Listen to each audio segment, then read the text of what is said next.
The world won't understand you. Hey, but it's okay. Said the world won't understand you. Cause I made you in my own way. Said the world won't understand you. Cause I made you. Hello, everybody. Welcome to episode 107 of In a Good Way podcast. Today's special guest is Libba Phillips. Libba is an intuitive life coach who empowers people to manifest miracles, overcome challenges, and co-create new possibilities for their lives through sharing intuitive guidance and her divine messenger method. Libba's journey began 25 years ago when her world was forever changed by the sudden disappearance of her sister. This tragic event became the catalyst for her spiritual awakening, unveiling the profound truth that even in the darkest moments, miracles are possible. So thank you so much, Libba, for being here. It's an honor. Oh, thank you, Omar. Likewise. Oh, thank you, thank you. Yeah, and I actually watched the Lifetime movie about Oh, everything that happened with your sister. I don't know. I mean, it was out since 2011, correct? yeah. Yeah. So, I mean, I don't want to be like a spoiler. So I don't know if nobody wants me to say about it. Like I would say earmuffs real quick. Or Yeah. I don't know if you want me to oh, you know what? We could get into that after. Why don't we start at the beginning? We can. Yeah, Yeah, yeah. we sure can. Yeah. Why don't we start Yeah. in the beginning? I usually like, so I know that was like it says even in your bio that was a huge part of your awakening. Yes. But Yes. I always like to ask if before that, when you were growing up, was there anything already going on? Were you when you were little, were you talking to imaginary friends? Was there anything that already gave those kind of inklings that was gonna happen later in life?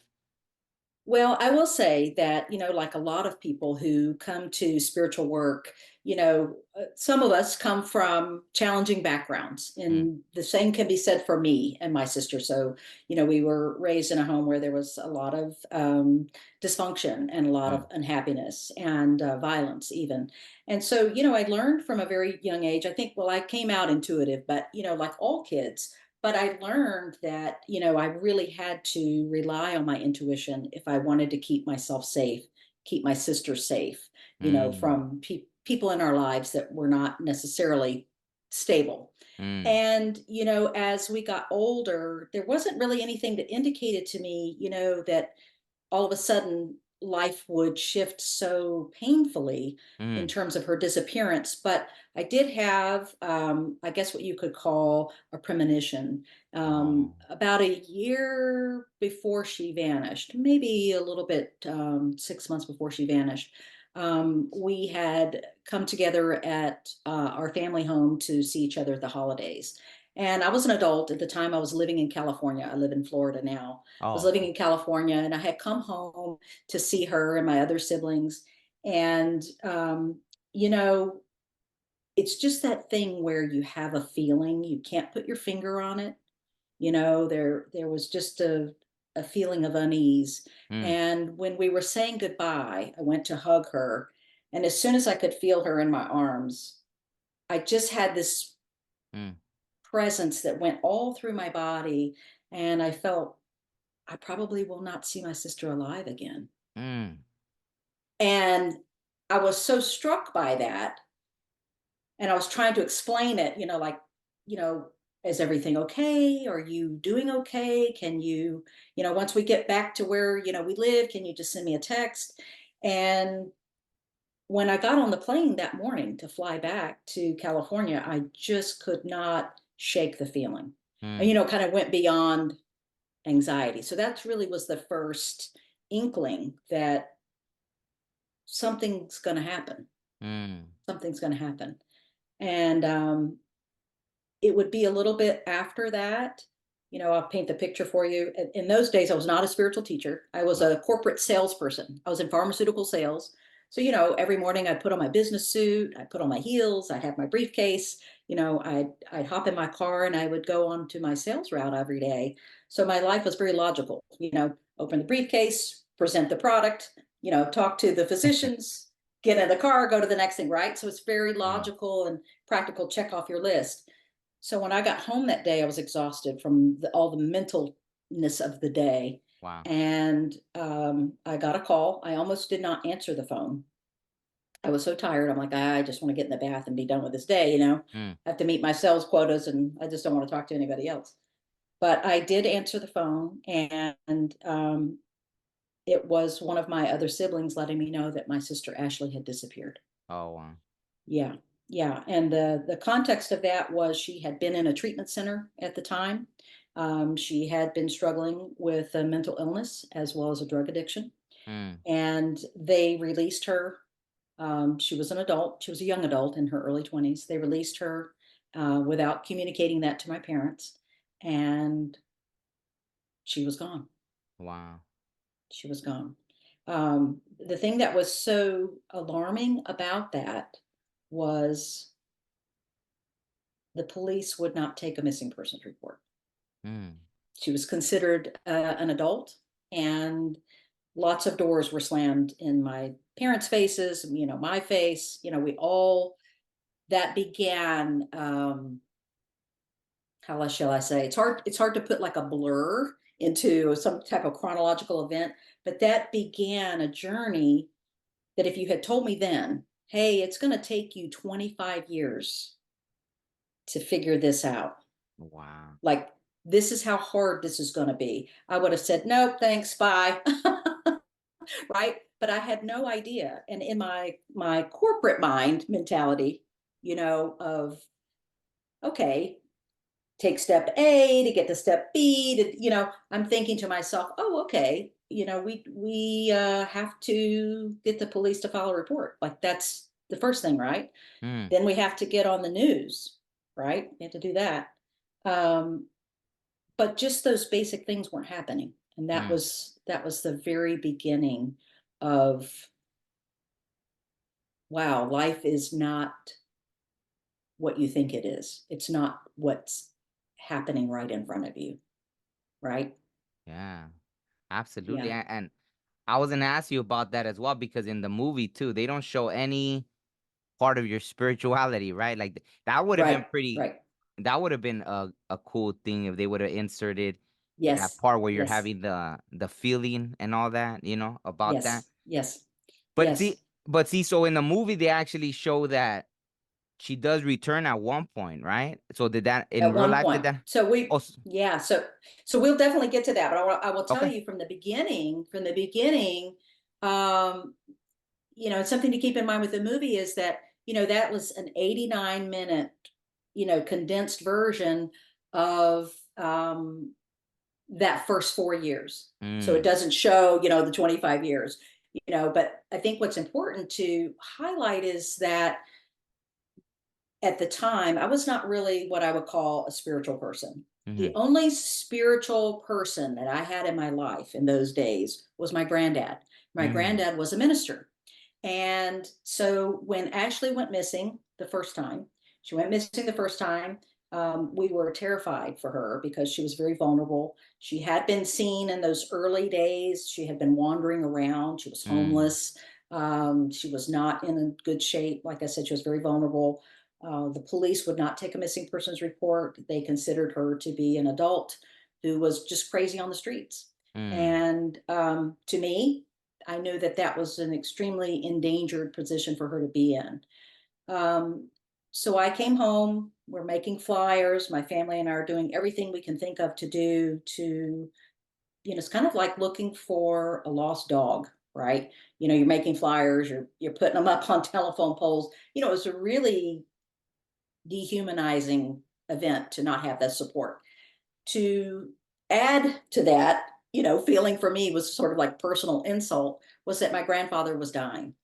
And my mother told me, you need to come home and say goodbye. And when I did, I was thinking to myself, wow, here's this amazing spiritual leader, right? He was a minister. And I always wanted to believe that his words of faith were true, mm, but I just kind of thinking, well, he's connected to God, but I'm not. Like, right. Because if God exists, like, why did I experience the hardship as a child. Why are we going through all of this difficulty, with not being able to list my sister's missing? Why is this happening at all, right? And my grandfather said to me, listen, I know where I'm going, but I want to pray with you before I do. And I'm thinking I'm just indulging a dying man, his final wishes. And I say, okay, and I'm thinking to myself, God's not going to hear those prayers, Mm. because he sure isn't listening to me. That's where I was in those days. Okay. Yeah. And my granddad says, everybody has a purpose. And I know that everything around you looks really challenging right now. He goes, but when I get there, I'm going to see about that. Wow. And that's really the turning point for when things get kind of weird. My granddad died the next day. Wow. I had to fly back home to California, had a meeting that could not be missed with my sales manager if I wanted to keep my job, which was in peril because I'm taking lots of cross-country trips back and forth to look for my sister. Mm. And that's when some of the divine downloads started to happen. And I thought, okay, I'll just give you an example. We could, if we want to jump into that. When, if you remember, I said, some of the difficulty was not being able to get any media attention. Because if you don't have a missing persons report, you and I cannot just get on the news, right? You have to have like a report. It has to be filed. There has to be some kind of formality. They're not going to just take your word or my word for it, right? That someone's missing. Oh, let's get them on the news. So Right. and no, I just wanted to ask you real quick. So that's how it is just across the board, like for everybody? It's that difficult to file like the missing persons report and all no, and that? it shouldn't be. So I'll just give you an example of what I know now that I didn't know then. So, there are certain situations. So let's just say, for example, you have a situation where someone you love has been kidnapped from the mall, right? Versus someone you love who has a drug problem and has bipolar disorder, and they walk out of a treatment center and you don't see them again. So the difference in those two things is only one thing, and that's perception, right? Because both people are in danger, right? Absolutely. But somebody that wanders off, let's go a little bit further. The perception there is, let's say that someone you love has dementia and they wander off, right? They're no less vulnerable than someone who's picked up by a stranger. Yeah. So when you have someone who's known to be endangered, who has a mental health condition, who's not on their medication, they are not in their right mind. They are very vulnerable. And so in that instance, and I was not as well versed then as to how to determine or get anyone to look at Ashley as somebody that was endangered, right? And when you're looking at media, you also have to consider that some people make better media subjects, right? So you're talking about who's going to look good on the cover of, right? Who's going to get, all of those things out there. But you have things like Amber Alerts that are in place for children who are known to be in danger, right? But I have talked to many, many, many people, through my work with missing persons who have run up against barriers. And, there are many wonderful law enforcement officers out there. I've met many of them. I've trained some of them, however, there's still, let's use the word stigma. Sometimes it can come into play, and you have to consider, where can resources really go when you're in law enforcement? Are you going to respond to the frantic mother whose kid's been kidnapped from the parking lot? Right? Versus the child maybe who's run away a couple times. Like in your mind, you might go, okay, I have to respond to what I think is the priority. Right? It doesn't mean that all people aren't a priority. It does happen, right? It does happen sometimes where there's a hierarchy. So for us, and for me, being in California was very difficult to try to get people to act in my family was in Florida at the time. And my parents were trying to do everything they could to get someone just take a report, because without a report, that really limits, like I said, publicity. It limits other resources that may be available to you. It wasn't like it is now, where we have Facebook and Instagram and volunteers who get together to have a candlelight vigil. Wasn't like that. So this is 25 years ago, Wow. you know. So, we don't have, we're not doing podcasts, we're not doing all of those things. And so it was really left up to us to go to homeless shelters and jails and morgues, and it was a lot of backtracking. It was very disheartening. Wow. Yeah, and so I'll give you an example of when the divine download Yeah, I was started. gonna say, because I didn't mean to like throw you off, but No, no, thank you no, so it's much. totally. Yeah, thank you so much for sharing that. Like that. Thank you. Yeah, I think it will paint the picture for anyone that's out there. And a core thing for me is, some people might look out in the world today and go, wow, this is kind of like a dumpster fire out there, right? Like, there's Mm, a lot of challenging things happening, and that rattles people. And some of us are predisposed to responding to stressful events or loss of income, or a scary medical diagnosis or something happening, where we don't feel like we're in control, with like, it's mayhem, right? That's what it was like for me to go through this experience. And so I'm banging my head against the wall. I don't have a spiritual knowing in those days of, oh, God's going to help me, angels are going to appear, and there's some magical unicorn that's going to come out of all this, right? I just didn't have that.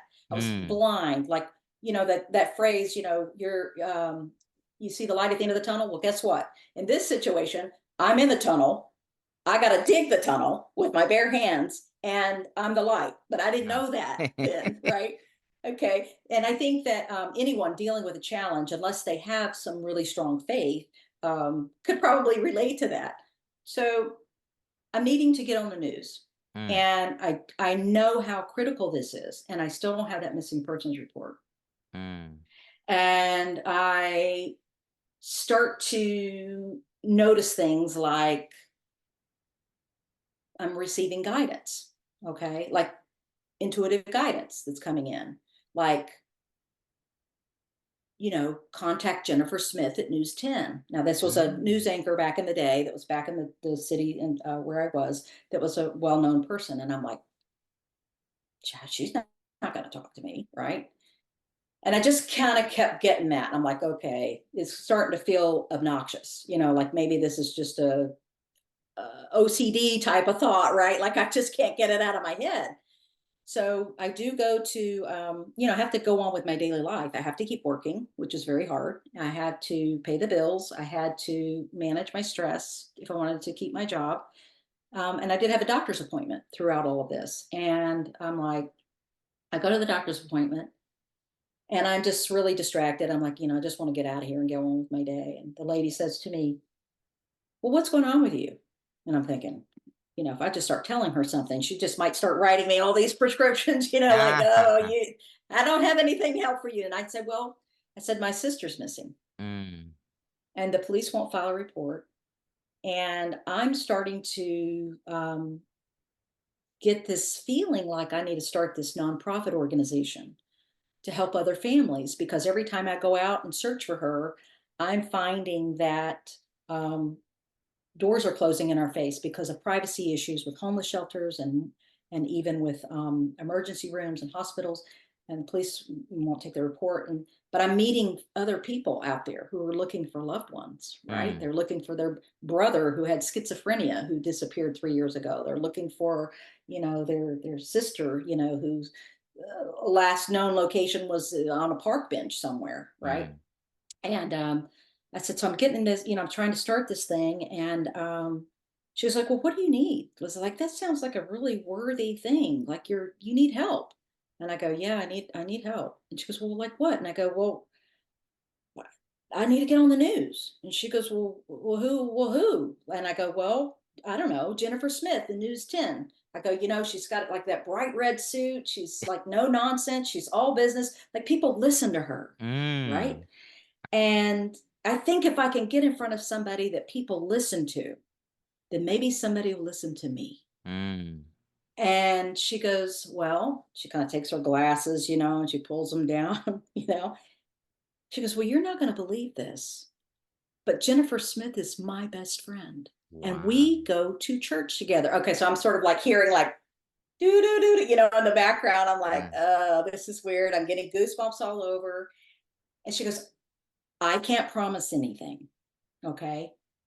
But I want permission to share your story and share what you're going through. And I'm going to give her your phone number if Mm. that's okay. And I'm like, yeah, that's okay. So, in a really surreal state of mind, I leave, I check out, I leave, I get in the elevator, I go down to the parking lot, I get in my car. And for the first time in a while, I'm starting to feel cautiously optimistic. That's a thing. You can feel cautiously optimistic. I pull out of the parking lot. I get onto the frontage road to get onto the freeway. And this giant city bus comes barreling past me. You know how buses sometimes are wrapped with logos? And here is the big, beautiful face of Jennifer Smith at News 10 in her trademark red suit. And I go, okay, are you there? I'm sort of like, are you there, God? Like this is, and I'm getting sort of this encouragement. And I start to cry. Oh, I drive myself home. I put the key in the lock. I go inside. I go to check my voicemail. There's a call from Jennifer Smith. wow. Like this happens very quick. So guess who's on the news that weekend? Yeah. Yours truly. Okay. So that was the beginning of Mm. what I would call my training in how to connect with angels, how to connect with the divine, and help people manifest even in difficult times. That's what I do now. Now, back then, I didn't know that I was going to go through a crash course Mm. in really hard things. Like it wasn't like the path was about to be strewn with rose petals, okay? It wasn't anything like that. It was about to get really hard, and it Mm. was going to get really gritty. And if you saw the movie, they did a good job of creating sort of the essence of some of the things that happen, but it's a vanilla version of the hardcoreness that happened. And that was only the first 4 years of the journey. Like I said, I've been on the journey for 25 years. Um, and Do you, so, real quick, do you think it's kind of a, what was the word you used? Like a flowered version? Is that what you said? like a vanilla Oh, vanilla, version, vanilla. yeah, sort of like a, Do you, toned down. yeah, do you feel it was toned down because it is on Lifetime? I'm actually someone that doesn't really watch a whole lot of Lifetime Yeah. movies, but because I Yeah. saw they, Yeah. yeah, yeah. So Yeah. Lifetime does have that kind of, they usually kind of vanilla Yeah. it down. And yeah. Oh, okay. And uh, in those days, in those early days, like I said, not having any media attention, to get my sister's face out there anywhere really hindered a lot. Okay. And so I will give you a couple of other little points is that it took 4 years to actually get her listed as missing. Wow. It took someone that is a close family friend who never stopped advocating for us, for me, for my sister. Lots of phone calls.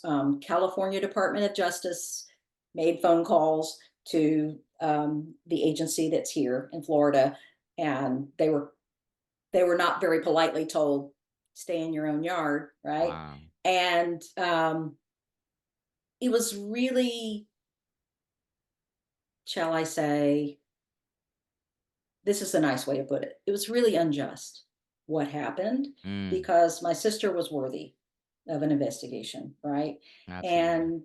And when we have people we love who are vulnerable, whether it's someone with Alzheimer's or someone with bipolar disorder, someone that's whatever's going on, we have many, many, many homeless people out on the streets. Not all of them are lost, but many of them are lost long before it became their reality, Mm, right? Through addiction, through abuse, through exploitation. And I'm very, very passionate about that. And so in those early years, that's what I was doing. So I left my corporate job. I was guided to start a nonprofit organization where I worked and helped other families I ended up training law enforcement in different avenues, people who were very concerned with the advocacy of those vulnerable groups, people that cared about like foster kids and cared about, people with mental illness on the streets. And, what I would say to you about all of that experience was that not only was I seeing things that were happening to people who are in those environments, it's devastating actually to know this, but that's when a lot of my intuitive awakenings were happening. And I wasn't using any gifts to like find anyone. Okay. I wasn't using the psychic gift to find a missing person, but I was being shown the reality of things like exploitation and trafficking and stuff like that long before those things were buzzwords like they are now. Right. Yeah. And I was felt kind of like at times like a kid on a out of tune piano because I was like, listen to me, right? And I'm like, feel like I'm banging it. Nobody wants to hear that. Mm.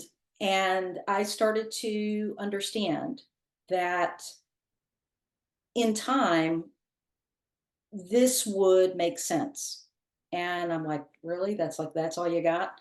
And I started to utilize what the angels were showing me about how to, and this is before The Secret came out or anything like that, how to utilize what we call the law of attraction, how to Mm, utilize the outcomes that I was looking for, um, and to manifest miracles. And I will mm, say that if you said to me then, what is it that you want?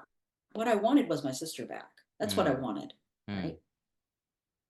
But what I got was a redefining of the word miracle. What mm, I got was the universe start working through me to shine the light on a lot of missing people, mm, right?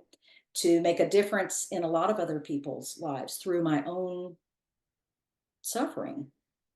It's not no martyr. I'm not saying that. I'm just saying that it's been my experience now. Was I didn't know this 25 years ago, but it's been my experience now because I've worked with a lot of other people, is that sometimes things that happen to us, we're like, oh, why is this happening to me?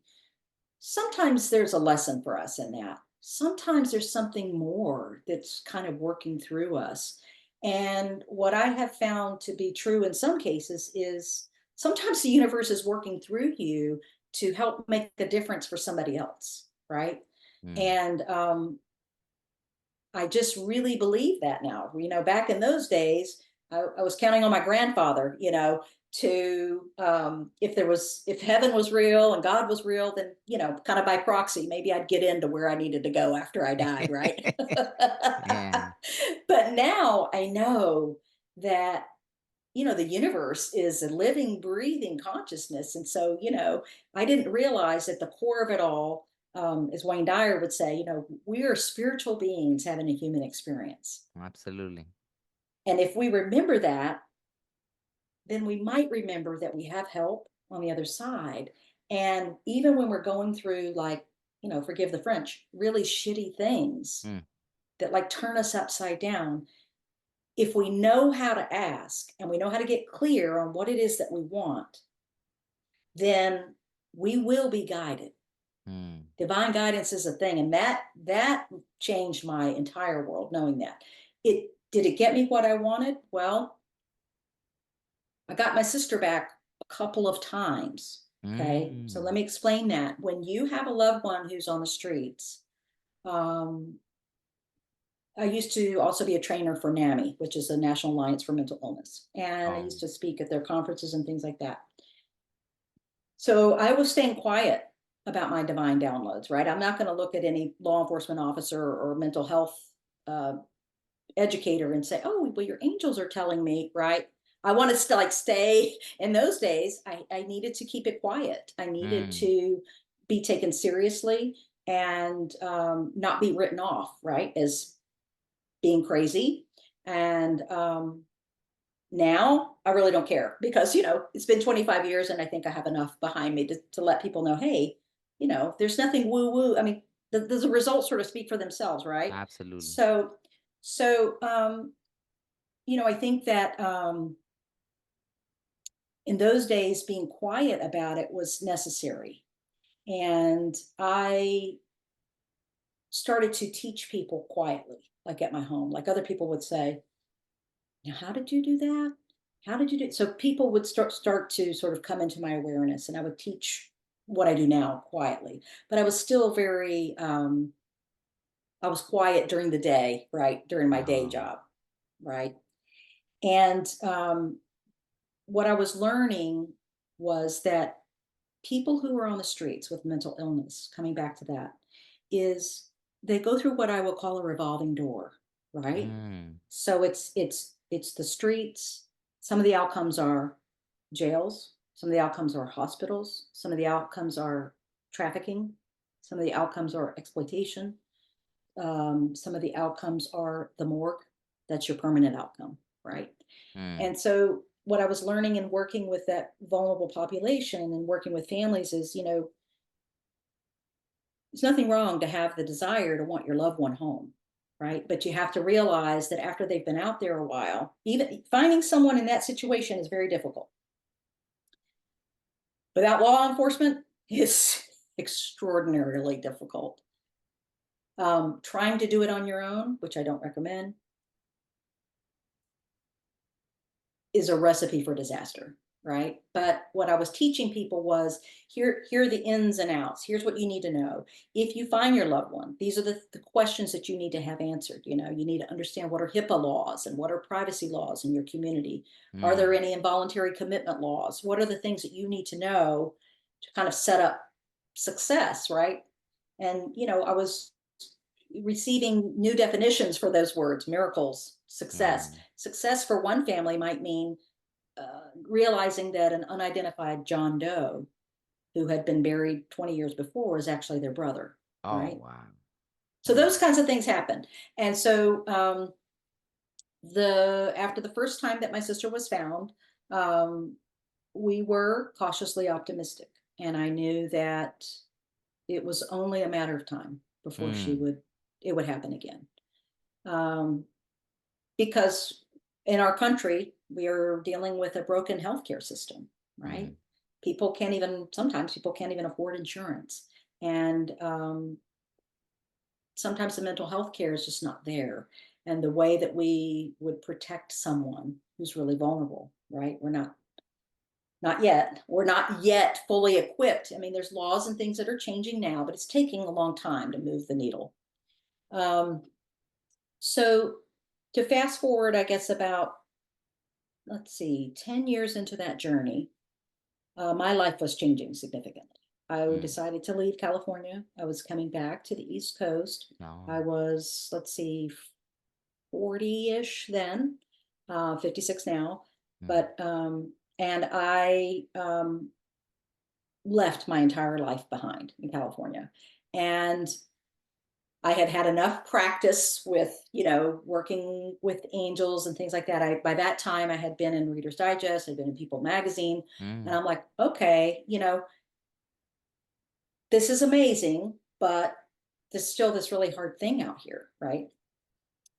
So I had started over, completely started over. My life started over, and I was about to give birth to my first child, Mm. and I said to the universe, I said, listen, all of this time, I've been making a documentary film about everything I've learned. I've been speaking to coroners, I've been speaking to law enforcement. I really want to shine the light on this vulnerable population. I'm about to have a child. And it's not looking like I'm going to Sundance anytime soon with this Uh-huh. documentary. I was trying to do it on my own. I was trying to, make it happen. And I had a friend that had been filming it with me, and we were trying to, like, okay, what can we do? How can we get this out there? And I just began to communicate with the angels. And I said, I just really think that this is an important story. I think that perception needs to change before laws will change, right? Mm. And I need help. And I went to God Himself, and I said, I need help. And so I worked out my divine messenger method. This is a process that the angels had given me over the years, where I mean, for lack of a better word, it's kind of like a formula Mm. for how to um, get from where you are to get to where you want to be, right? Well, Mm. especially when you're dealing with something difficult, against all odds. That's kind of my specialty. Yeah. And so I said, I just want a way to tell the story that's going to be meaningful and that has impact in a way that will shine the light not only on my sister, but on a lot of other people who are Mm. struggling, like this whole population of vulnerable people out there. Within 3 days, that's when I got a call that someone had read the story in People magazine and they wanted to pitch it to Lifetime. And at first I was like, Oh, wow. Lifetime, that's not Sundance, right? That's not Yeah. documentary. But then I started thinking about it and I'm like, wait a minute.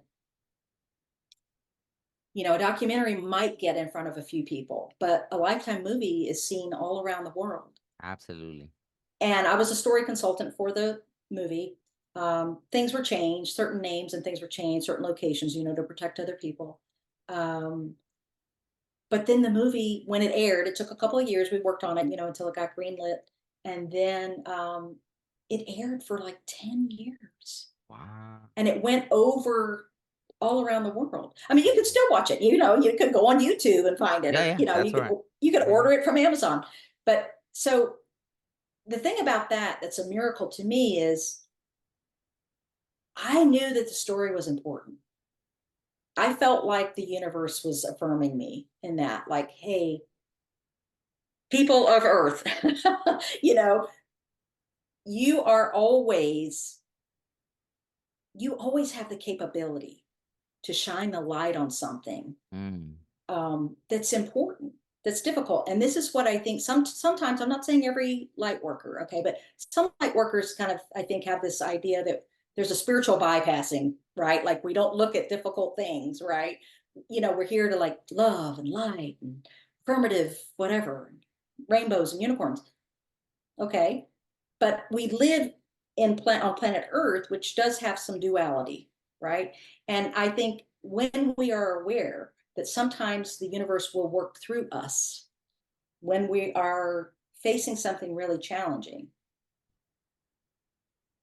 then maybe you're the answer to your own prayer, right? I'm not saying everybody has to do that. Like, you're like, I don't want to go out there and cure cancer or whatever. I'm not saying that, but I'm saying that sometimes there is a bigger reason for what is occurring. And when you open yourself to that possibility, because I always tell people, be careful what you ask for, because Oh, you yeah. will get it in some Mm. form or fashion. You will get it. Then you have the capacity to make a change Mm. in the world. Did I single-handedly change any laws? No. And as you know, um, I didn't really get my sister back the way that I wanted, Mm. right?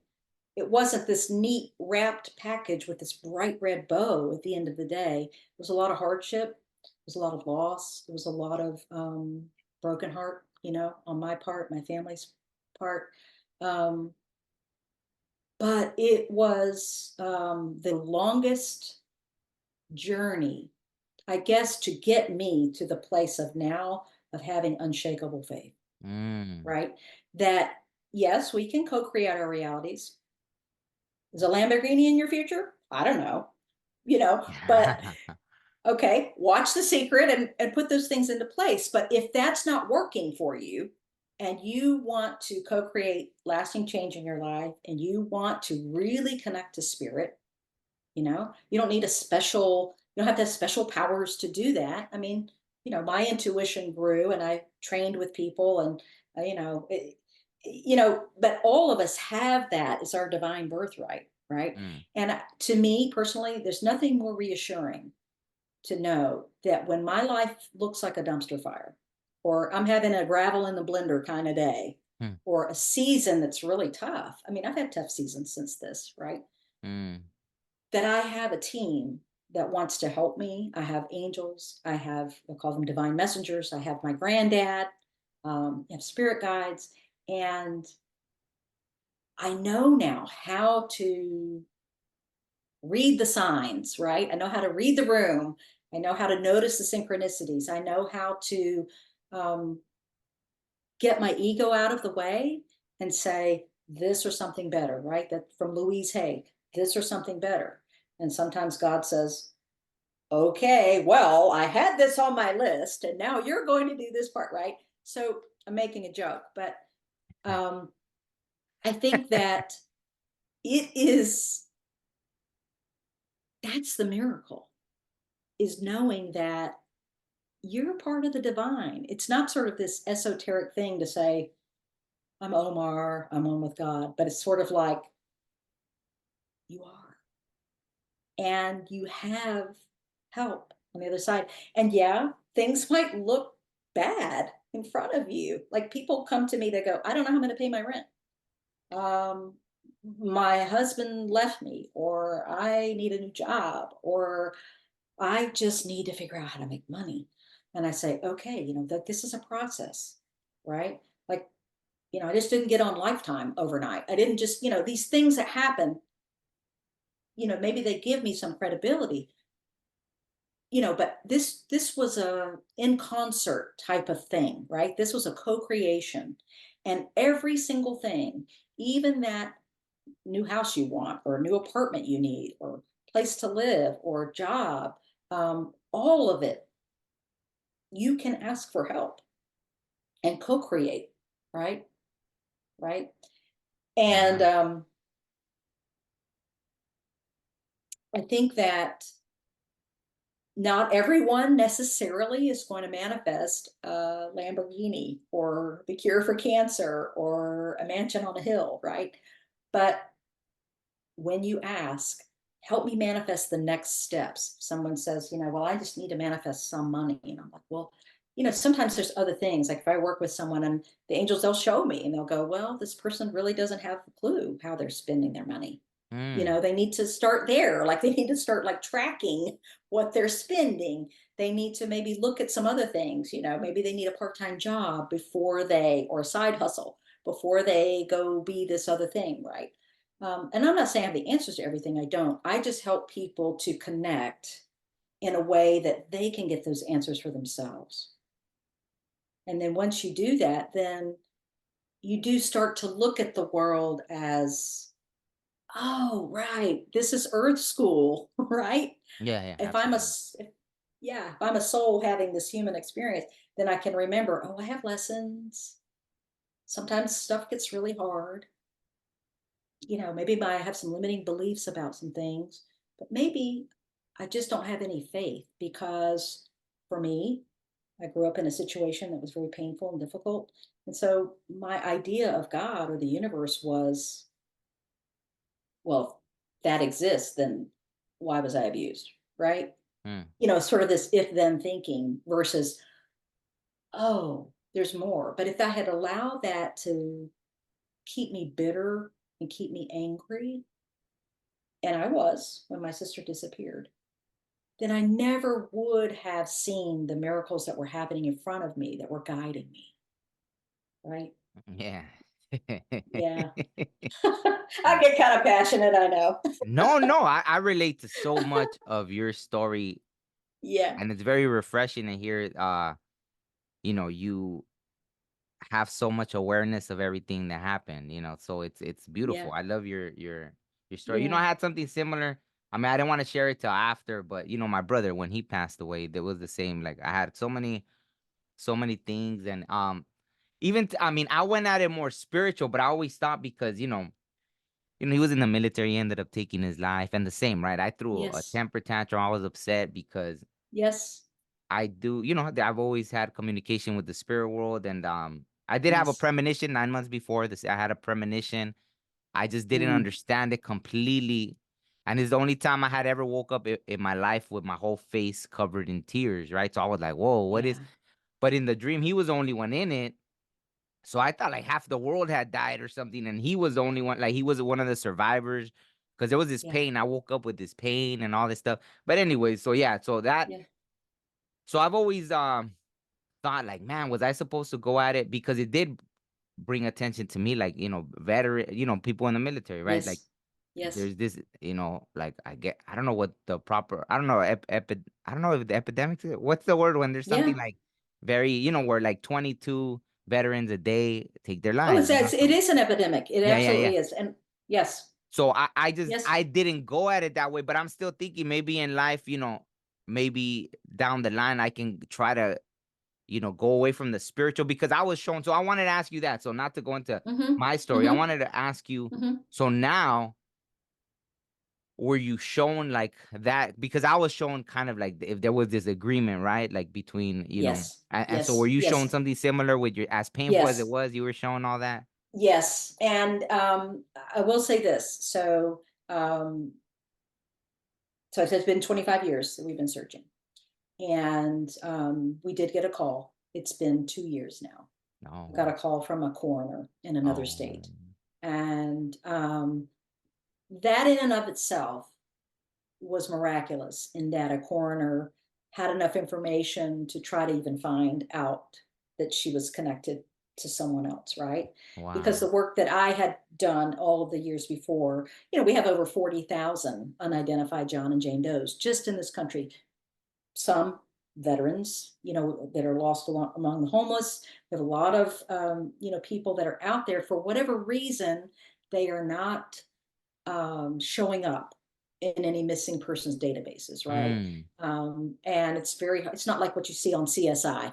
It's like you have to have tissue to match fingerprints, and you have to have fingerprints to be in a database, and you have to have, Mm. right, you have to have a person listed as missing in this state, and nationally in order for matches to be made. So it doesn't always happen. But so we were called, and I did have to go and identify her. And it was difficult. It was also, there was a measure of peace for me that came because I knew where she was, Mm. right? I knew that I didn't have to ever worry again about her safety. I still grieve because it was such a long road of suffering. But you asked if I knew that there had been some type of spiritual agreement. When my sister passed, our relationship changed because now that I am in connection with the spirit world daily, Mm-hmm. I'm able to hear her. I'm able Mm. to receive the signs. I'm able to know. And she did show me this. And she said, this was part of the agreement, right? And yes, the struggle was real. And Mm. that does happen to people. We're on planet Earth, we go through struggles, just like your brother. He went through something very painful, and you that even though there was a spiritual agreement, it doesn't lessen the pain, Oh, right? absolutely. Yeah, absolutely. It may give us understanding, which may give us a measure of peace, but the hardcore truth of it is heart wrenching, right? Yeah. And that's what it is on planet Earth. It's messy, it's chaotic, it's heart wrenching. There's tragedies. There's also inspiration and miracles and beauty and love, right? And so knowing that now, I never do the spiritual bypassing with someone who's coming to me. They have their heart in my hands, Mm. explaining how much pain they're in. But a light does come on when you're able to help someone remember this is part of the plan. First and foremost, you're a spiritual being having a human experience. And what that means is you agreed to come here. So there's that. Sometimes I joke and I say, hey, I must have gotten the wrong line and somebody pushed me, right? Ah, I love Right. it. I love Yeah. Yeah. it. So, these things are, somebody has to be kind of on your same wavelength, to believe it, because not everybody believes that. But I tell you, with all the shaking and rattling going on out there on planet Earth today, I think that there probably has never been a better time Mm. for people to start looking for these kinds of answers, Yeah, right? absolutely. Yeah. Absolutely. But I always struggle with that. Like, but I get it. Part of my journey is to be more of a bridge because I I see that in a lot of spiritual Yes. communities where it's more like how you said, love and light, but it's like, how are you gonna relate to the person that doesn't get it? Like That's they're right.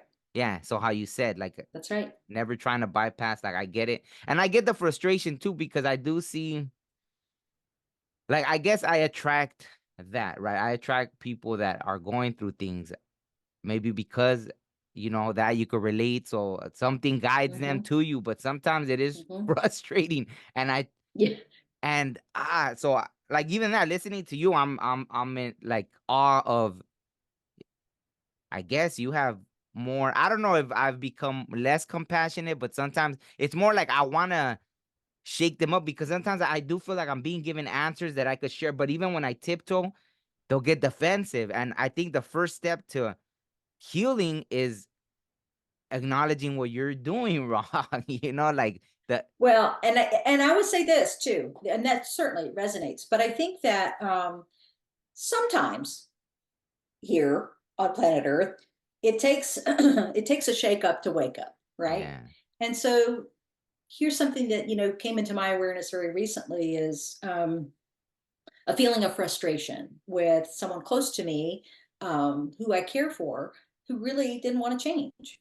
Mm, And I'm like, but they're in my awareness and I have so much to share. But if they don't want to hear you, it's a waste of your time and mine, right? And so, as hard as it is to set a boundary with someone, I just have to say, oh, I don't have to be that person playing an out of tune piano really loud to get someone to hear me. mm. The right people will come to the recital. You know what I mean? I'm trying to use that as an analogy. No, that And sounded beautiful. I love it. I love that analogy. Yeah. and my work is to keep doing my work on Mm, me, right? Because if there's something in me that's wanting someone else to change, whoa, maybe I need to back up a little and go, oh, I just know it could help them. But it's still their journey. It's still between them and God or whatever their belief is, or the universe. And if they do want change, they'll come. They'll come to you because they'll go, I want what he's having, right?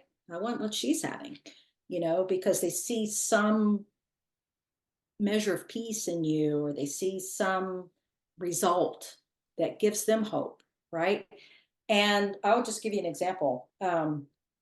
Someone came to me, this was not very long ago, and they were dealing with some challenges in their life.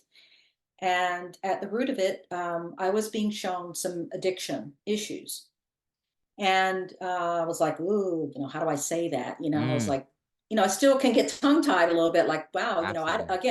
I don't have all the answers. I'm not, genie in a bottle. I don't have a crystal ball, and I'm like, ooh, I don't want to offend anyone. And I don't want to give anyone the wrong impression, that I can like fix them. That's not what I do. And so I gently brought it up and I said, well, this is what I'm being shown.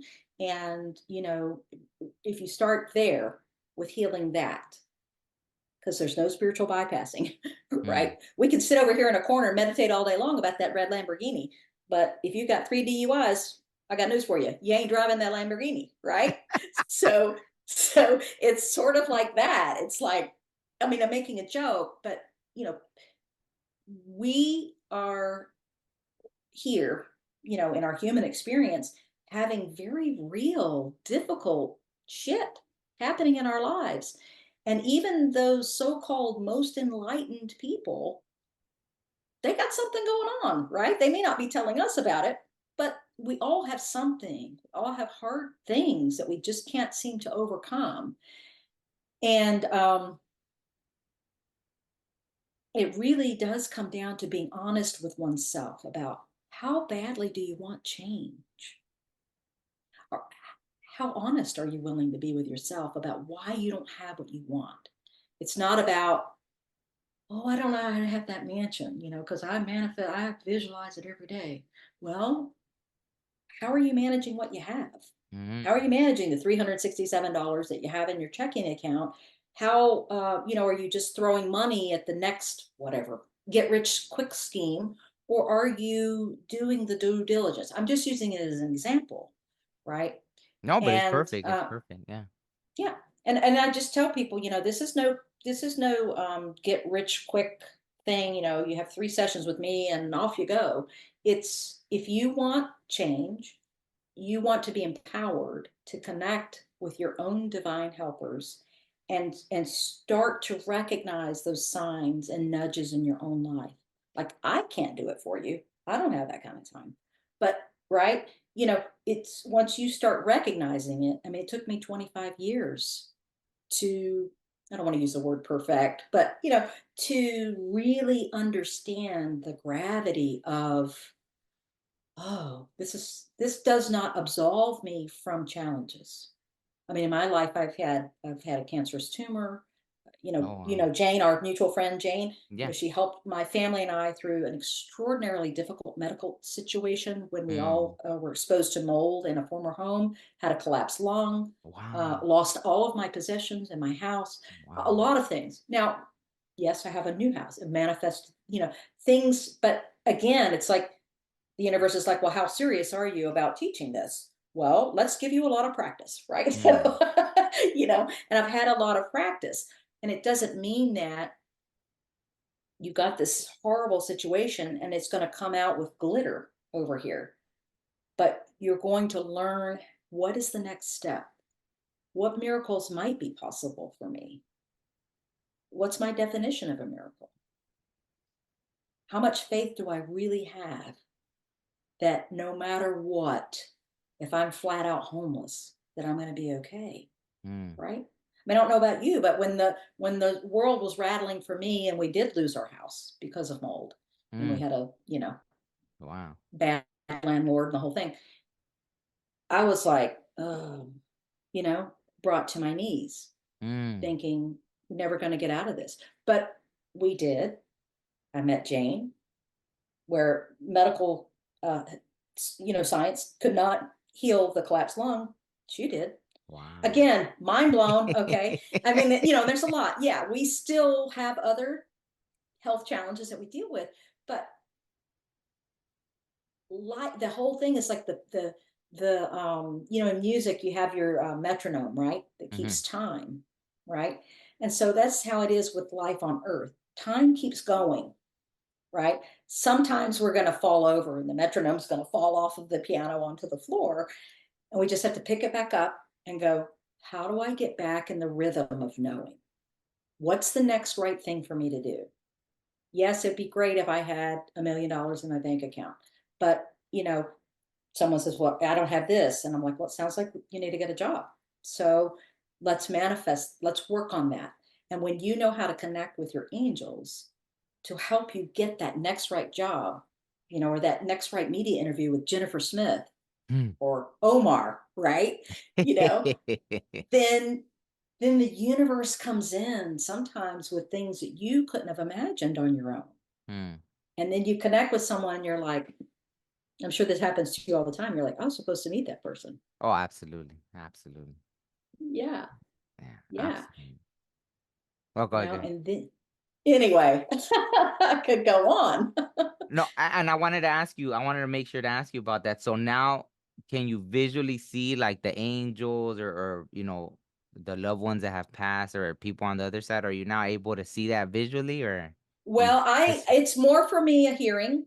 It's more for me a knowing. Sometimes I sort of have a thing. I guess the way I would describe it is sort of like I'm seeing in my third eye. So like if hmm I say, "Oh, they're behind you" or whatever. Now, my daughter, she's only 15 or it's almost 16. She's a Oh, full wow. medium where she can see, like I can see you. She can see that clearly. Wow. Um, and that's very interesting. That's a conversation for another time. But yeah, so it's more of a hearing. I would call it the ear behind the ear. Not the Bluetooth. It's Ah. it's it's hearing it. Uh-oh, what happened? Oh, their ear there. Is it Oh I don't know. I think it's just no. slowed Okay. down. Uh-oh. Okay. Let's see. You're good though. It's happened a few times while you were talking. I don't know. You probably didn't notice, but it's fine. It didn't stay. Oh, now it's kind of. Is it still? No, you're good. I think you're good. Okay. Yeah. It just was a Okay. a quick little glitch. I can't see you, but you Oh, can you see can't? me. Oh yeah, yeah. I could see you No. perfectly. Oh wow. No. I could see you perfectly. Oh boy. Let's see. Yeah, Okay. I it's can't see you, recording. but I'm going to try to, let me try to close this down and see if I can reconnect. Okay. Okay. Oh, this is so strange. Okay. Oh boy, this is weird. Let me get my. Well, that kind of thing does happen to me a lot with spirit. So hang on. Give me a second. That's so funny that right when I was asking you about if you could I see. know. I'm like, oh my gosh, where are you, Omar? I can hear you, but I Yeah. cannot see you. Oh, I could see you perfectly. That's Okay.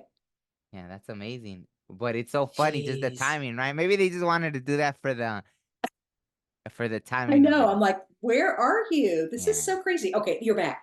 Okay. That was so weird. So I could not see you. I can hear you and I can hear the music, but Wow. weird. Yeah. Okay. Yeah. Because I saw you the whole time. I was looking right at you. So that's Okay. Okay. yeah, that's Okay. amazing. No, like that happened to me the other day too. It was, I love it when these things happen because, I guess I woke up in the spirit world. So it was like I was out of my body and I was completely surrounded by these, by spirits everywhere. And I got freaked out because it was just so, I thought I was like awake. And then when Scary. I went to like get up, jump up and like to turn on the light, I realized like I wasn't in my body. So I was like, I was trying to pull up my body and it was so heavy and I couldn't, and it was like I couldn't get in my body. And then Yeah. when I finally got up, then I guess it was like on Memorial Day. So I thought that was the message. It had to do with like Yes. Yes. yeah, like all that. But then here's the weird thing that happened. Like I bought like a new computer and then I ended up getting like a free printer, right? Basically, well, because they gave like this. So I ended up getting a Yeah. printer. And so I had been given a few months ago by my dad this bag of all these amazing photos, like from like the 1920s, the 1930s. And Yeah. I'm like a history person, so I love it. Even my brother, before he passed away, I guess my dad told me that he gave one of the photos to like a museum. So I don't know what museum they have it in, but yeah, it's like I think it's of the border. I think my grandpa's like on a horse, and they're like, I don't know if he was working like as a border patrol or it was just but like the US border, right there. Yeah, Wow. so now I have all these photos and I'm just like a kid in a candy store, right? It's like I love it. And I even got to see a picture of my great granddad. I had never seen him before. So he's in these That's photographs and cool. yeah, so I'm worried. So I was even thinking, like, was that all these spirits they came because it's like I'm building a memorial for them as well. Like, Yes. so Yes. yeah, it was pretty interesting Yeah. that happened. I, And I mean, I think, well, I think it's a huge validation, right? You absolutely, know, because our loved ones on the other side, I mean, there's no time or space for them, right? mm, And you were so open and yeah, so gifted that, they're going to show you themselves in ways that they're saying, okay, it's sort of time, your stuff's dialing up a little bit too, right? yeah, And I think that the more that we acknowledge that, the help that's there and the love that we have for them, they have their agendas too on the other side. Like I was saying, like if believe me, if they want you to do something more, they're going to let you know, right? yeah, In terms of working with veterans or whatever it may be. I mean, no pressure, but it's like they will try to, there's like always trying to, everything that's created here on earth, it comes from divine inspiration that comes from in spirit, right? mm, And even the word itself, right? So absolutely, means that. Yeah. It was yeah, so strange because when you were talking and before when I lost you and I couldn't see you, my iTunes started playing on its own in the computer. Okay, I have to tell you this. yeah. This song came on. It's called Don't Leave. It's by Above and Beyond. They usually do sort of this kind of wild dance trance music, but this is a beautiful melodic instrumental song they play. When my sister died, I started to hear this randomly. My Alexa would come on and I would just hear it randomly. So the whole time I couldn't see you. It was just on a loop. Did Mm, you hear any of that music when I was no, talking? I was like, and I no, just got the goosebumps. oh, And so they will use everything they can to come through. I mean, you know this, but yeah. No, no, so it was your sister then doing that? Yeah, I'm sure it was. Yeah. Ah, Yeah. yeah. Yeah. No, and I had to say, like, I'm really sorry for everything you went through. I know, yeah, like we said, like Thank you. we see And you the too. You too. no, Yeah. thank you. Yeah, I definitely yeah, it's you know, but it's I get it, the whole thing, because even the podcast, that's how I started it. It was all because of this whole thing with my brother. Right. Yeah. And even the name, like, I think I've shared it before, but it was like, during the time I was like doing um like the Uber Eats deliveries and stuff. Yeah. And it Yeah. was like on Yeah. that day, I think it was like, I had a delivery, and it was like a guy with my brother's name, and then the address was like the date that he had passed away, and then it was like, Yeah. yeah, and then I look up and the street was called Goodway, and then it just hit me like, in a Goodway podcast. It was like, what? Like that fast. It was like that I fast. know. Everything just boom, boom, Yeah. boom. You had to file it in the you can't make this stuff up Yeah, folder yeah, yeah. because those signs will come and they will be so meaningful to you, Mm-hmm. right? Sometimes you might find yourself trying to explain it to somebody else and you're like, they're just not going to get this. But you get it, like, and Man. you know. And I think that's a beautiful validation too for all that you've created Mm. with your podcast. I mean, I think that's really cool. No, no, Yeah. thank you. But no, and I'm all in awe of everything you've done, still doing with what is it called again? The organization for it's the the nonprofit you started. What is it called? Oh my gosh. Well, hang on. I'm getting another thing that's telling me my thing is crashing. No, Oh we can't let wow, it crash. Okay. So I started a project. It was called Outpost for Hope. So that one. it's still Outpost one. up. The website is still up. I don't actively search for missing people anymore, but I do Oh, guide people for how to get help, and I have a free book out there that people can download for kind of the checklist of things that they should be doing and the reports they should be filing. And when I stepped back from advocacy work, it's been just a couple of years now, to fully embrace the work that I do now as an oh, intuitive okay. life coach. Yeah. And it's really amazing to me that I'll just go ahead and tell you this. So you were Absolutely. talking about how, your loved ones sort of giving you signs about, maybe what's next. It's still been in my heart all of these years that, that somehow this, um, there's more light that could be shown on Mm, vulnerable missing people. And I have my own sort of ideas for how that could go. Like, maybe there's a bigger federally funded agency that could take on, the project or something like that. So I was asking Spirit, I'm like, okay, God, what's next? Because I love the work that I'm doing, and I want to help more people. And I got back very clearly, that I would be doing maybe more speaking in the future, oh, because I used to do speaking and training back in the past. And so I'm working on a book right now. oh, nice. And in the book, I'm going to share more about, all of those experiences and things that happen. And I still have a hope and intention that, somehow maybe the universe will still present a way for that thing that got started to go and Mm, do something else, right? I don't have attachments to how it can happen. I just think that now in our society, I mean, it's kind of a sad thing, but it's been 25 years since all of this started, and the needle for our healthcare hasn't moved that much, right? mm, But because of the situation that we're in on planet Earth, where people are feeling rattled post pandemic, right? That really shifted everybody's reality in a big way. Like, wow, okay, I might not have what I need to survive. I might get sick, I might die, someone I love might die. And it really shook a lot of people, okay? And very painful outcomes for many people. And so I think that now people are going, that idea of survival is still there in the consciousness of some people. And I think that the needle's going to keep moving in some way. I feel hopeful about this in the next few years, where we will start to acknowledge that concept of oneness, right? Not to get esoteric, but it's sort of like, you know, um, you are your brother's keeper, right? Absolutely. We need to care for the homeless in our community. We can't just bus people out of town, right? It doesn't work like that. That's not in God's universe. What's happening over in other war-torn countries and what's happening in our own countries, on our own street, in our own, we're all humans. We're playing human anyway. We all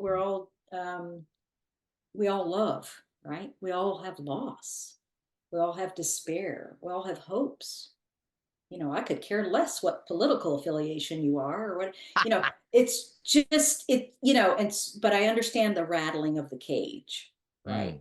Mm, And so um you see how technology sometimes can be a really good thing. Like you and I are able to communicate no matter how many miles apart we are, right? yeah. So there were going to be, I believe, and what I've been shown is there's going to be betterment of society through leaps in healthcare and Mm, in communication, how we communicate with each other. There's some things to be concerned about too, sure, with AI and that kind of stuff, but it can be really helpful too. Um, and I think it's just people learning to have better discernment mm-hmm. or more clear discernment, and we're going to perhaps shift away from that sort of me culture to we, and how can I be successful and how can I help you be successful too, right? How can we do something about world hunger, right? I mean, try teaching law of attraction to someone who's absolutely has nothing, Mm, right? Right? But that idea of caring for each other creates, I think, a frequency of compassion. And in that frequency of compassion, that's really where miracles can happen, and compassion for ourselves and for other people, right? We move away from the martyr to really empowering people, mm. and not just in a sort of, tongue in cheek way, like, hey, buy my program and be empowered, right? It's not that. You know what Yeah. I'm saying? No, no, absolutely. No, and right now when you were talking, like, I don't know, it was like I felt like you're very compassionate person. Like my heart like wanted to explode. I was like, what in the world? And then like my head lit up like a Christmas tree. It was like woof. Like I was like, oh wow. But that's all. Like it felt like it was like it was coming from you. Like you really do. Like yeah, you have this light. Like wow. Like very compassionate. It's amazing. I was like, yeah, it's very beautiful. So yeah, Oh, just thank yeah. you. No, Thank thank you. you for everything you do. And I wanted to ask you about that. Because I had like something happened not too long ago, and of course, see, that's the thing is I wouldn't want to tell somebody like, "Hey, dig deeper." Maybe there's a. It was weird. I was talking to a friend, and I asked them about a cousin that they had, right? That Hmm. I had. I mean, woof, like maybe from 20 years ago, whatever. And then they were telling me like, and I don't know why I brought them up, just random. They popped in my head. I was like, "Hey, how's your cousin?" Hmm. Oh, Hmm. Hmm. I think that they had been lost on the street, like they got addicted to Hmm. heroin, all that stuff. And then Hmm. like 2 weeks later, I guess they found them that they had passed away. So I I could Yeah. feel that they felt some sort of guilt, like maybe even they kind of acknowledge, like wow. And even me, I started thinking like, wow, did I bring them up? Was that like that warning or like, hey, maybe Hmm. go try to find them, check on them, something, right? And then 2 weeks later, boom. Hmm. But see, like, do you think sometimes like that? There's nothing really. I get it. I get the frustration where someone feels like, oh, they just write someone off, like, well, they're Hmm. never Oh gonna yeah. change, Oh yeah. and then they feel guilty about it after. But like, what do you think in those kind of like? Really, there's not. At the end of the day, sometimes it's. How do you feel? Is there something we can always do, or is it like I don't want to say it the wrong way because that's the thing. I don't want anybody to feel like the guilt, like it was their burden to No, carry. no, no, no. And here's what I would say. Here's what I will say too is that my experience in having a loved one that was so ill and on the streets, the outcomes of those situations were very hard. Right. Now, I maybe had a different perspective because as the sister, older sister, I knew that because my sister and I had been abused as children, I knew that that was a big part of her lostness, right? Like I said, she was lost long before it became her physical reality. And the perception of law enforcement not taking the report and all that.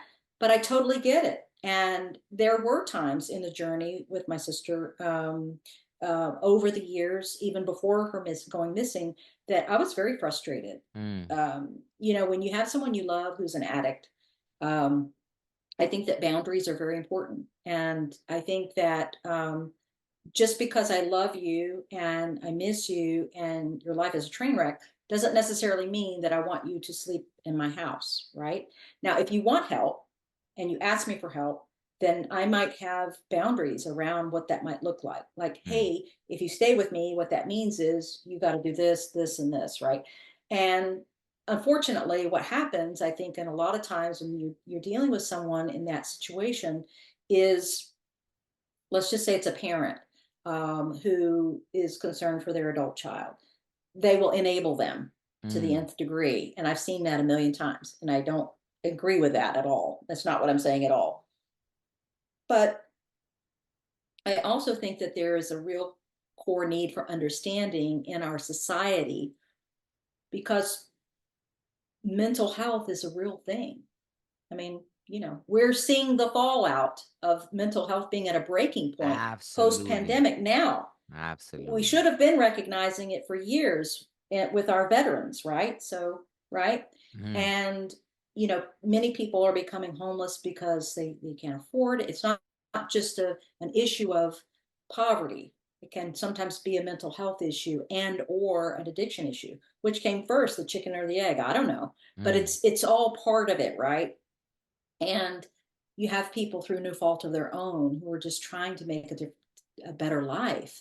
And they're doing everything they can to survive. And then you have people that are taking advantage of people, certainly on the streets. But I think we just can't ignore it. And that's where I am in terms of having compassion is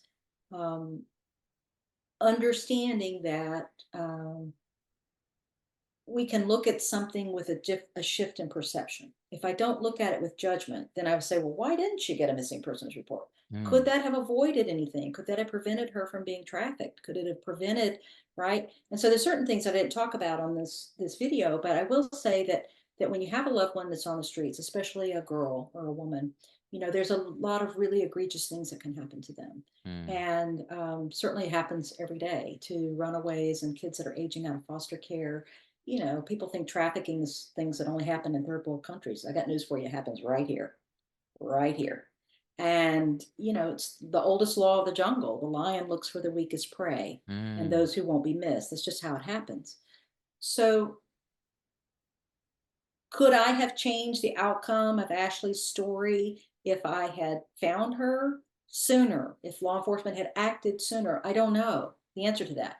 What I do know is that whole experience and going through all of that, for lack of a better word, was a training ground for me to allow something to be birthed through me, right, for a greater purpose. Absolutely. And once I got that, then it became my framework for how I live my life. And it's not the way for every person, but it's one way to help people get from where they are to where they want to be, especially if they're dealing with things that are difficult, especially if they're dealing with things they sort of feel like are against all odds. It's kind of like, well, now what? Right. And sometimes, they say, life, gives you lemons, make lemonade. Well, sometimes the lemonade tastes really bad, right? You're like, I don't want lemonade. I wanted a Coke Zero, right? I'm joking, but I'm just saying that, it's becoming aware of your responsibility, your stewardship as a human on planet Earth. Again, like I said, it's not about being a martyr. It's not about going and enabling every addict or person that you meet that's, unwell, but it is about going, what do I need to be doing in my own life? Right? Because you have to start with yourself Mm. first, right? No spiritual bypassing. What do I need to be doing in my own life? If I want to do something for my community, then I ask, right? You don't have to. Should I be? Right? Mm. What could I do? Mm. Listening to those nudges, or maybe on a grander scale, whatever that looks like. Starting a nonprofit is not for the faint of heart, I'll tell you that, right? You can get on the news, you can do all these things, but then you're dealing with a perception of a public that they're like, addicts don't matter, or Mm. right, I don't look at that person as vulnerable the way you do, right? Because I'm looking at the child that was kidnapped that's in the news, and I'm thinking about them more than I'm thinking about the homeless woman down the street who has 3 kids, and the predator is eyeing those 3 kids Mm. because nobody's paying attention, right? That's Yeah. that's a difference. So I think that I get it though when people are in our lives and there are egregious outcomes from acting, with addict and stealing money, all the things that come with that, right? There's ugly things that come with that, not just for them, but for us as people who love them. Uh, for me, setting boundaries is important, right? And a big turning point for me was when I had my child, and I realized I couldn't sleep with my phone underneath my pillow anymore and be the person that could go out and help other people look right. I could teach them how to, right? But I couldn't go do it for anyone. Absolutely. So someone else now has taken over the nonprofit, or No, it still exists online. It's not a oh, nonprofit anymore. We're just a website now where people can get information for what they need for how to file a missing persons report and all oh, those kinds of things. But my hope is that someday, perhaps, maybe there would be a place for it, in a larger capacity. But even if there isn't, um, I feel like God has told me, you did what I called you to do. You absolutely. you did what you were supposed to do, and that's where I would say now is, I did what I felt called to do. I know that I'll write about it in my book, and I give thanks to the producers of the Lifetime movie. They made it their version, but they got the essence of it, pretty well. And the universe wanted that message, that light to be shown on that population of vulnerable people. And it was all around the world. I mean, I still hear from people. They get a random email from France and they'll say, because of this, I saw the movie and I won't look at homeless people the same way. Mm. So it's not really up to me to decide the impact, right? I think it's just up to us as humans to be willing. Absolutely. So is this your first book that you're writing, or you already have a few books out? Actually, I've been in some other books. Okay. It's my first full book that I've written. I've written a chapter in another book called Oh, Evolving okay. on Purpose, Mm. and I've been featured in some other books. Yeah, and my daughter and I are featured in a book called Babies Are Cosmic, Oh. by Neil and Elizabeth Carmen. That's a Yeah. really fun, amazing book for parents or anybody that has kids that want to know if like psychic kids a real thing? Do kids have past lives? Read that book. It will blow your mind. Yeah. Mm. Yeah. Absolutely. So I mean, if you wanna, we could segue into so when the book's coming out, also the other services you provide for anyone that wants to get a hold of you, and then I guess on that note, we'll Yeah, close it out we there. should. I know I've kept you today. No, no, you're So, fine. You're so fine. It's just yeah. after, yeah, Okay. no, but right now it's Okay. perfect. It's perfect. So I'm still writing the book. So, that's up to the universe really as to when it gets, out there, but, I'm working on that now. And also, for people that want to reach me, I would love to give your audience. I have it's a free meditation. It's becoming your best self. It's only 10 minutes. So for anybody that has ADHD and thinks they can't sit, that's attention dialed into a higher dimension, by the way. That's what I look at it as. They can't sit still. It's becoming your best self. You can go to my website at libbaphillips.com. You can download that, no charge. And it's kind of fun and to listen to and kind of step into that version of yourself that you think would be your ideal self. And then certainly people can book appointments with me there, for intuitive divine direction session. I do open up my calendar each week, and I do it by month so that I don't get too booked out. Um, but yeah, I love how life is unfolding now. There is there's something beautiful and not to be feared as much. I think because of what I've experienced, it's not really me going, yeah, I've already been to hell and back. What you got? You know, Mm. it's more life has challenges. Planet Earth, this is where we are, Earth School. Um, Things are going to come along that are going to shift us in a big way. Sometimes difficult things, but we don't have to live in that idea of when's the shoe going to drop and how hard is it going to whack me against the head. It's more take a breath. I know that there's help. And if I'm willing to receive that help, then I'll be guided the next step. You know, we're such a fast food culture. Like we want what we want it now, right? Like if we want a coffee, we could meet at Starbucks and have a coffee. If we want a burger, we could go to In-N-Out Burger and, you know, have what we want. I think that sometimes manifestation gets sold like that concept, right? Oh That yeah. instant gratification, right? Yeah.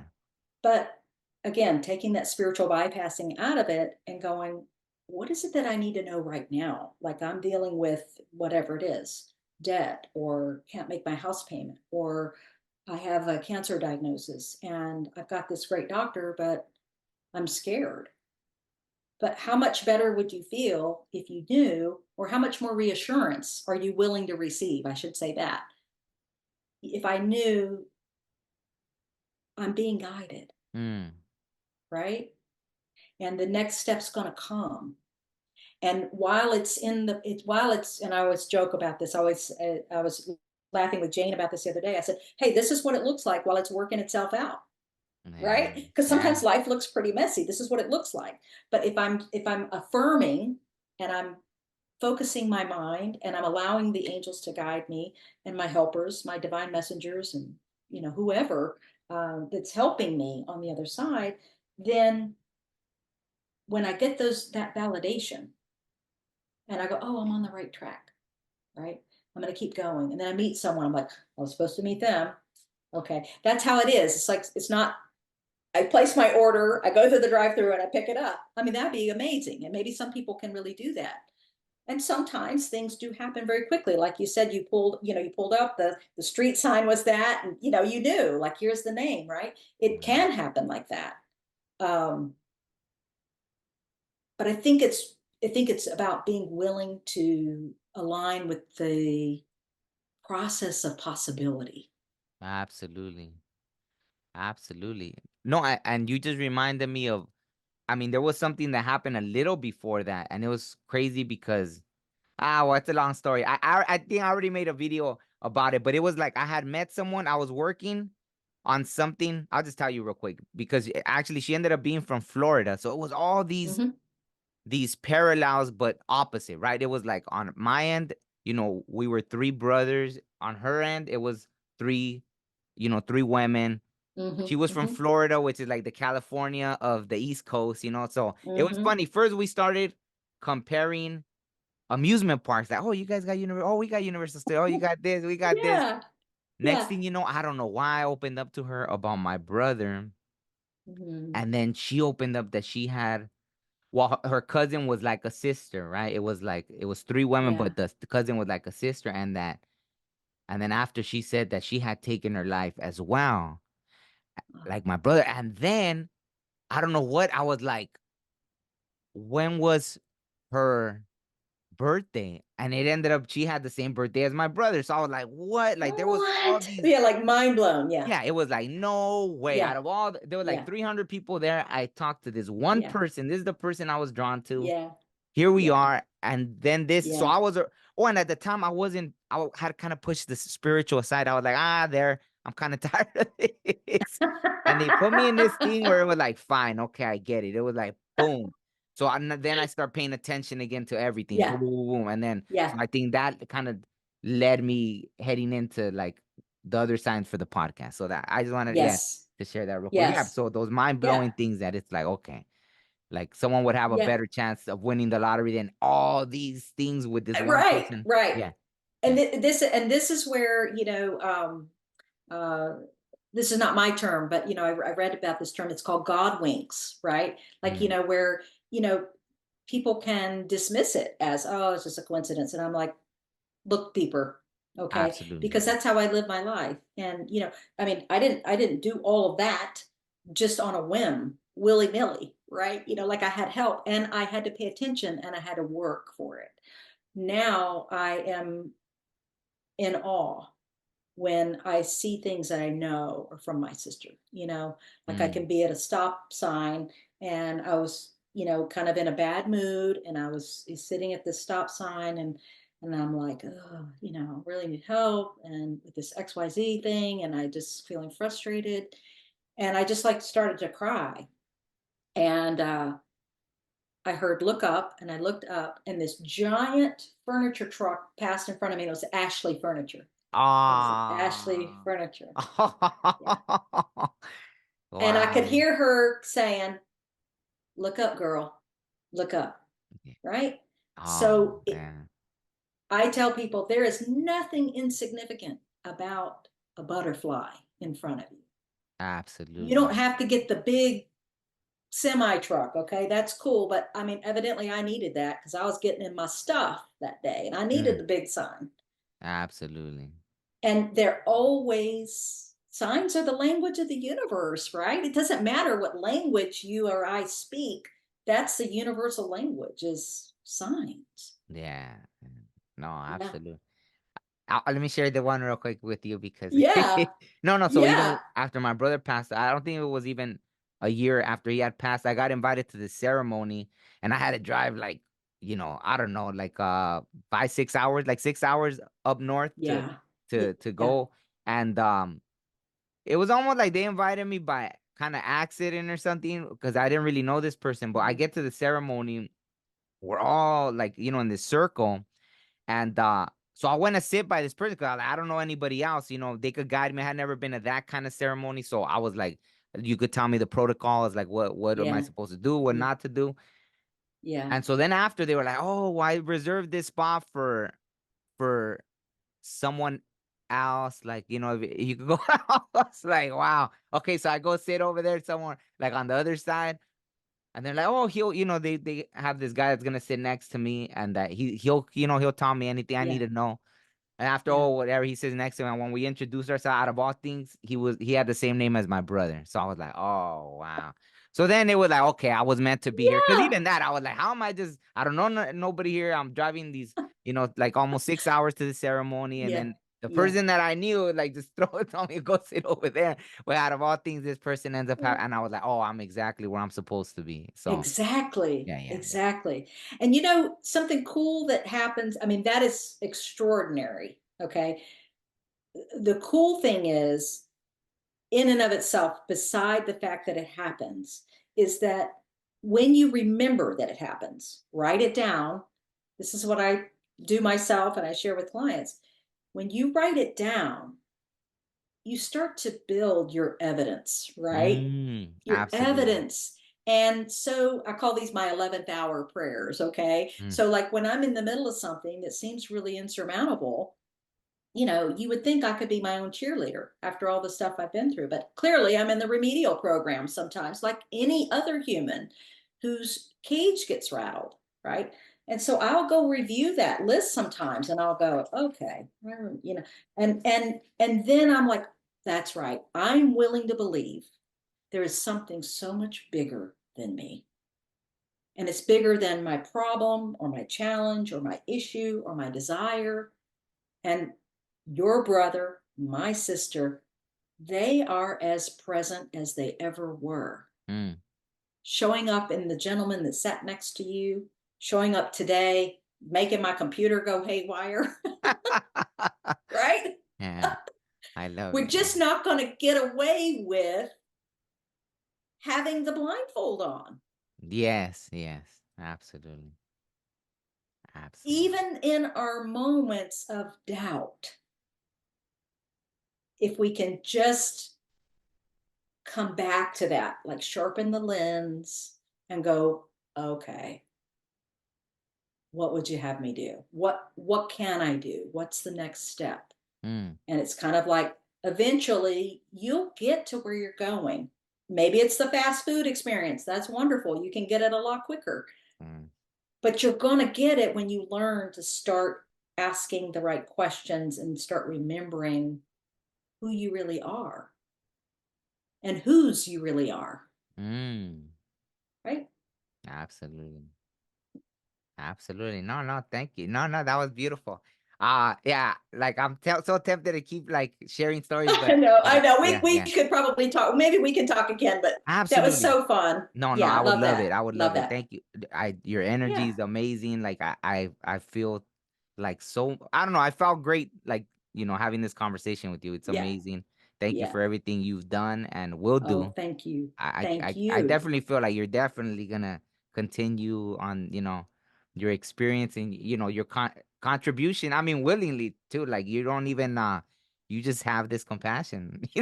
Like it's amazing. It's amazing to me because sometimes I get a little, but maybe I'm coming out of the bitterness. I think maybe just that, like we go through the Yeah, bitterness and but then we come out of it.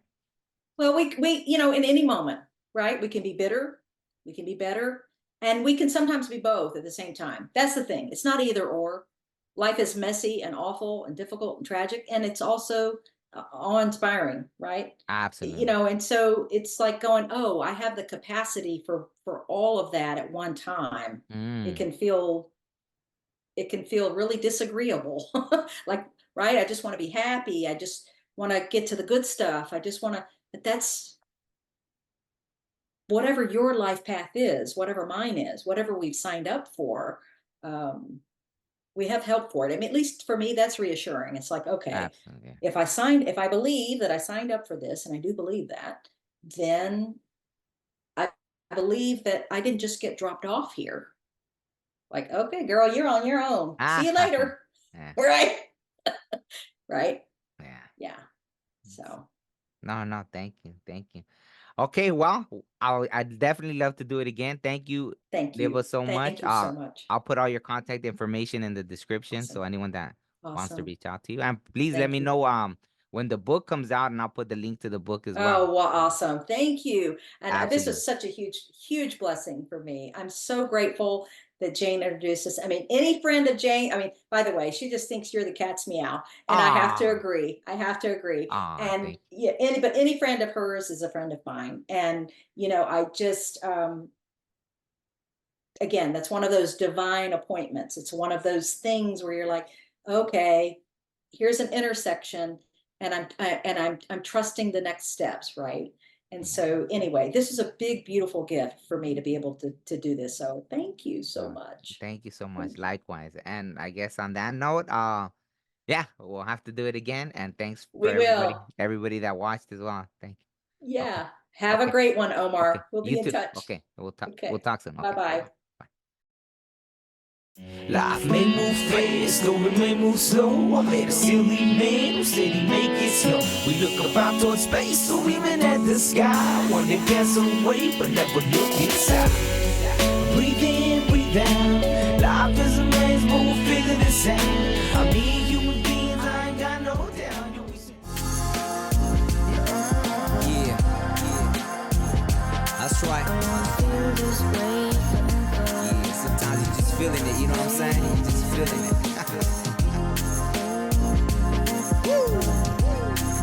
And I wanna feel this way forever.